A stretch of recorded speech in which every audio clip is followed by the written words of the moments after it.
Welcome back, guys, to All Things Black. Today, I have a new guest here, Dr. Letisha Brown. Dr. Brown is an assistant professor in the Department of Sociology at Virginia Tech University.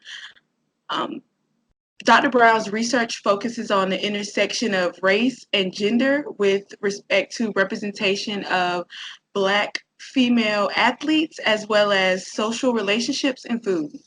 Dr. Brown's work can be found in publications such as the Ethnic Studies Review, the South African Review of Sociology, the Palgrave Handbook of Feminism in Sport, Leisure and Physical Education, as well as the Shadow League. Dr. Brown teaches courses such as Race and Ethnicity, Sociology of Inequality, and Race and Racism at Virginia Tech. So, we're excited to have Dr. Brown here today. Today we will be talking with her about colorism. We will be using an article that she wrote when for at VCU. It's called "If You're Black, Get Back: The Color Complex Issues of Skin Tone Bias in the Workplace." So the article that I read, it was like the introduction of the study that she actually completed.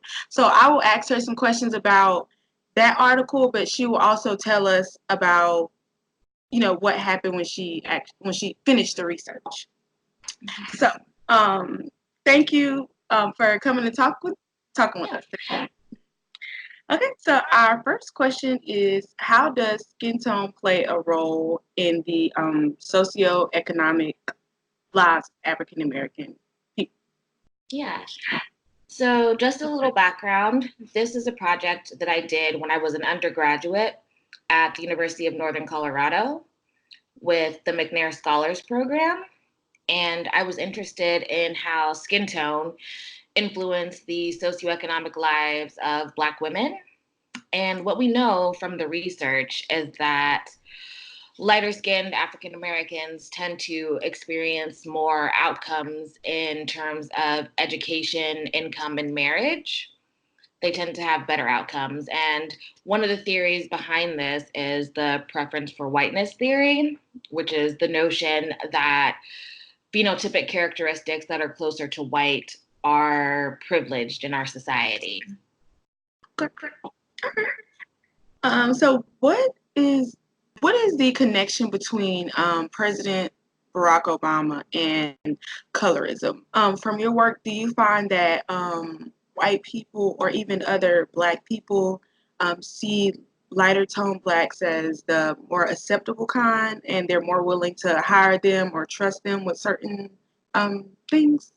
Mm-hmm. What we've seen in our society is this preference for lighter toned African Americans, especially when it comes to men, and how we have perceptions of things like danger as being associated with darker skinned Black men. So, for instance, when O.J. Simpson was on trial for his first crime, alleged crime, there was a Time magazine cover that darkened his face in order to make him look more menacing than his regular complexion. And so that's just one example of the way that skin tone has been used in our society to kind of separate groups of African Americans from one another. How does So our next question is, how does beauty work as social capital for women? Does this accessibility apply to both dark-skinned and light-skinned Black women from what you've seen? Yeah, I definitely think that beauty is a form of social capital in and of itself among women in general.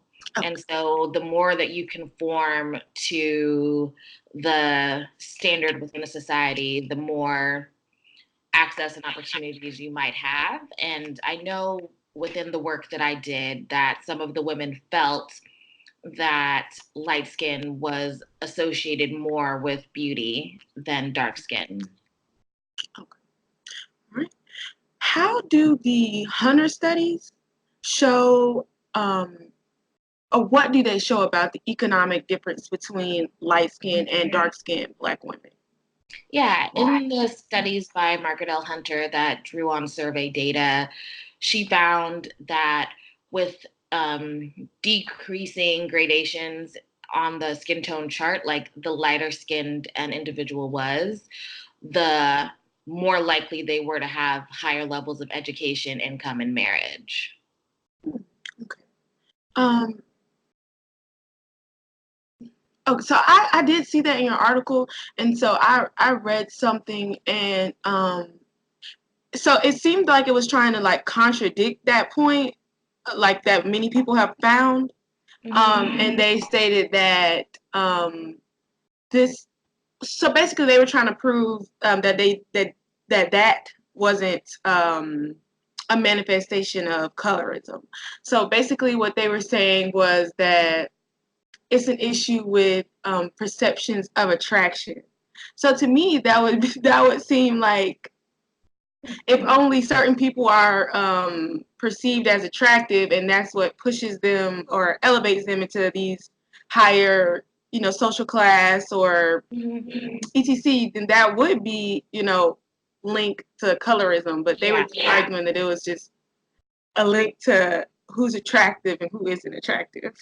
Yeah, there's definitely a link between colorism and attractiveness in our society, and it's one of the areas that needs to be further explored, I definitely feel, but it's also one of the things that's really hard to measure Okay. because you can't really do um, experiments with people because we are all different shades, and so it comes down to like perception and what one individual might scale me as being maybe like a 4 on the skin tone chart, another person might label me a 5, and so it's kind of like it's a very complex measurement to have. Okay. Okay. All right. So through your work, how have you found that colorism affects dark-skinned Black women in the workplace? Mm-hmm. So, in the work that I did, in the study that I completed, many of the Black women talked about skin tone in terms of beauty, but they also talked about how it was a manifestation of things not just linked to their skin tone, but also their hair. And so, like perceptions of being a darker skinned Black woman with locks, for instance, being taken less seriously within her workplace as a lawyer and constantly being asked if she is the court reporter when she walks into the room as opposed to the actual attorney. Okay. All right. So it's like colorist microaggressions. Yes. Yeah. Asking someone, are they the reporter? Okay. All right. So I guess you could also ask, how does I guess I don't know if colorism will be a word, but how does the effects of colorism affect light skinned Black women in the workplace, if you found that it did? Mm-hmm.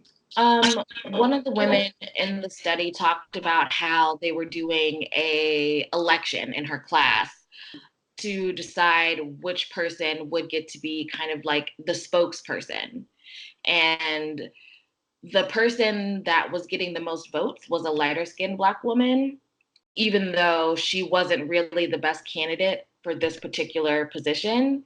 Those were the votes that were getting taken. And so it kind of plays a role into this idea and this perception of who we perceive as beautiful and what beauty comes down to, was what I found in the work that I did. And that probably connects with the fact that people that other people perceive as more attractive seem smarter to them. Yes. So, even if they haven't like proven anything, maybe in that case. Yeah, but there's Because also like a double-edged sword when it comes to women, because if you're too pretty, then you can't be smart. That's true. Okay. So Yeah. it's like there's a fine line. There's a Yeah, fine that's line, true. unfortunately. If you are, I guess if you are really, really attractive, people don't really They don't take you expect. seriously as being an intelligent person. Right. Okay. So how does this is a little aside from your actual work, but when you talk to women, did you find how colorism manifests in dating and marriage, or if do you have any additional opinion on how it does, or research? Mm-hmm. So the women that I talked to didn't really talk much about dating and marriage in this particular study, but I do know that there is work that looks at color and dating profiles, specifically when it comes to online dating, because that's one of the things that you can measure. Like, you can measure which people are being swiped right the most. Like, that's something that's measurable. And in some of that work, it's women who are perceived as being biracial, multiracial that get the most swipes because they're read as being exotic. That's some of what I've seen in the literature, but it's not my main area. Okay. And as far as so when you so I wasn't able to read like your final report. Can you Mm-hmm. give us some information about your final report, things that you found and yeah. Yeah, so in my final study, which was published in the McNair Scholars Journal, I talked about the women and how skin tone impacted their lives, and especially in terms of the workplace. And so what I found was that while not necessarily like a direct correlation, that the women did perceive their skin tone gave them an advantage or a disadvantage in the locations in which they worked. Okay. And so you do find that like, as far as the women that you studied, they were aware or they did Yes. correlate their skin tone with like how they were being treated by other people, whether negatively or positively. Mm-hmm. They had experiences of recognizing when their skin tone became an issue in the spaces that they were navigating. Okay. Do you have any idea on how we as a Black community, or even, I don't know how we would change others' perceptions, but how we as a Black community can move forward in addressing the issues of colorism in our community? Mm-hmm. I definitely think it's something that we have to talk about. Like, it's the ugly word in the room that nobody wants to mention, but that everybody is thinking about. You have documentaries now like Dark Skinned Girls, like Dark Girls, that came out, which is an important documentary. You had an episode of Blackish that dealt with colorism and thinking about what it means to be the darkest person in the family. And I think that we have to have more of these conversations if we're ever going to move past our ideals of what we perceive as beautiful. Okay, so I guess I'll just go ahead and ask it. So um with like white colorism, or how white people feel about light and dark skinned Black Mm-hmm. people, do you think that there is any, because when you look at like the institutions, that's who's mostly, I guess, like in charge. If they're finding that like lighter people are, in some studies they found that lighter people get lesser sentences, or like less likely to get the death penalty, or like job interviews, stuff that usually white people are in charge of. Yeah. What do we as Black people? Is there anything we as Black people can do about that? Oh, wow, that's a tough question.